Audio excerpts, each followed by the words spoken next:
Hello ପିଲାମାନେ, ମୁଁ ଆଜିଟି ଗପ କହୁଛି, ମନ ଦେଇକି ଶୁଣ। ଅଳସୁଆ ଗଧ।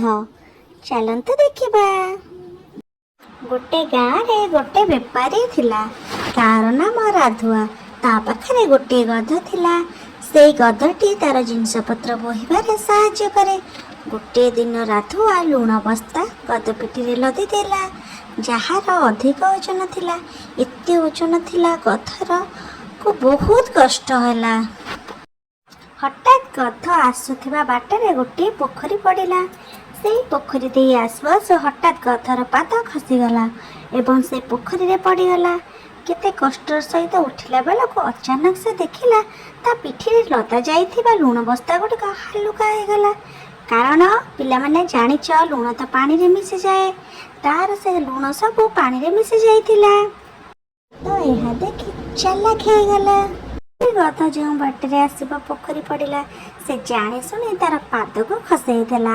ପୁଣି ସେ ପୋଖରୀ ଭିତରେ ପଡ଼ିଗଲା, ଯାହାଦ୍ୱାରା ଲୁଣ ସବୁ ପାଣିରେ ମିଶିଗଲା।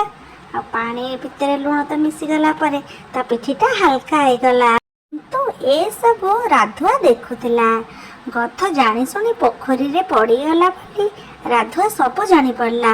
ଆଉ ରାଧୁଆ ମନେ ମନେ ଚିନ୍ତା କଲେ, ନା, ଆକୁ କିଛି କରିବାକୁ ପଡ଼ିବ, ନହେଲେ ତ ସେ ଏମିତି ମୋତେ ସବୁଦିନ ଠକିବ।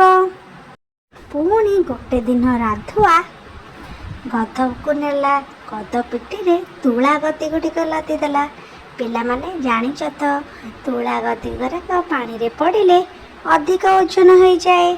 ଗଧକୁ ତ ଜଣା ନଥିଲା, ସେ ତ ସବୁଦିନ ଏମିତି ଚାଲାକ କରି ଖସି ଯିବାକୁ ବସିଥିଲା। ପୁଣି ସେଇ ବାଟରେ ପୋଖରୀ ପଡ଼ିଲା। ସେ ଆସୁ ଆସୁ ପୁଣି ଜାଣି ଶୁଣି ଗୋଡ଼ ଖସେଇ ଦେଲା।